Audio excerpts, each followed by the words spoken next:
Wait ভাই বোনেরা, please wait wait, একটু একটু কথাগুলো শুনে যান। আমি কি বলি আপনাদেরকে, একটু কথাগুলো শুনে যান আমার কথাগুলো। আমি সৌদি আরব মরুভূমি কাজ করি সাইডে। আমি খুব কষ্ট হইতেছে, আমি হাইটা যাইতেছি। আমার কোনো গাড়ি নাই, কোম্পানির গাড়ি ঠিক মতো দেয় আবার দেয় না, হাইটা যাইতে অনেক দূরে। তো এই আমি এখন রোদ খুব আমার অস্থির লাগতেছে। এই যে দেখুন, আমি একটা কাঁধের মধ্যে তার নিয়ে যাইতেছি, এটা আমার খুব কষ্ট হইতেছে। তো কষ্ট হইতেছে, কি করব, আমরা প্রবাসে আইসা আমরা কাজ করতে হয়। আমাদের ছেলে মেয়ে বউ বাচ্চা তাদেরকে রাইখা আমরা প্রবাসে আইসা খুব কষ্ট করতে হয় আমাদের। এই যে মরুভূমির মধ্যে এখন রোদের তাপমাত্রা প্রায় আমার কাছে লাগতেছে প্রায় 42 অথবা 41, কমসে কম 41 হয়তো 42 ডিগ্রি চলতেছে। খুব কষ্ট হইতেছে আমার। আমি হাইটা যাইতেছি এই মরুভূমির জমিন দিয়ে, আর আমার কাজের লোকেশন অনেক দূরে।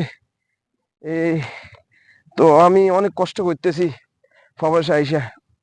তো আপনারা অবশ্যই দেখতেছেন, দয়া করে আপনারা যদি আমাকে একটু সহযোগিতা করেন, হেল্প করেন, তাহলে আমি একটু আপনাদের কাছে, আমার সবার কাছে আমার কথাগুলো পৌঁছে দিতে পারবো।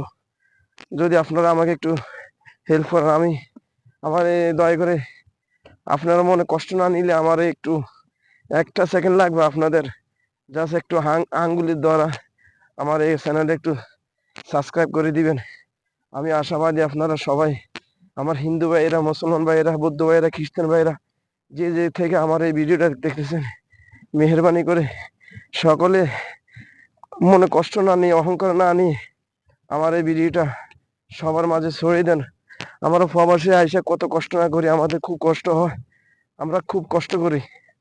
আমরা যদি টাকা পয়সা এত কষ্ট করে আমরা রেমিডিস যদি দেশে না পাঠাই, দেশে আমাদের যারা আমাদের সরকারি জীবী আছে তাদেরকেও আমরা বেতন দেওয়ার জন্য তাদের খুব কষ্ট হয়ে যাবে, প্রশাসন সবকিছু সবার জন্য খুব কষ্ট হয়ে যাবে।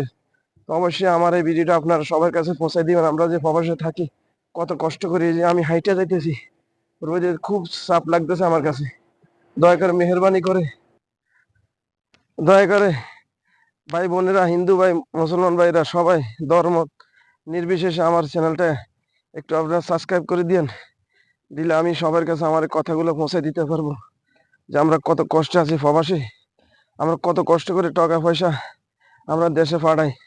অবশ্যই আপনারা আমার কথাগুলো শুনে নেবেন, কথাগুলো আপনারা অবশ্যই একটু পৌঁছাই দিবেন। আপনাদের কাছে অনুরোধ, দয়া করে মেহরবানি করে আপনারা আমার চ্যানেলটা সাবস্ক্রাইব করে দিবেন।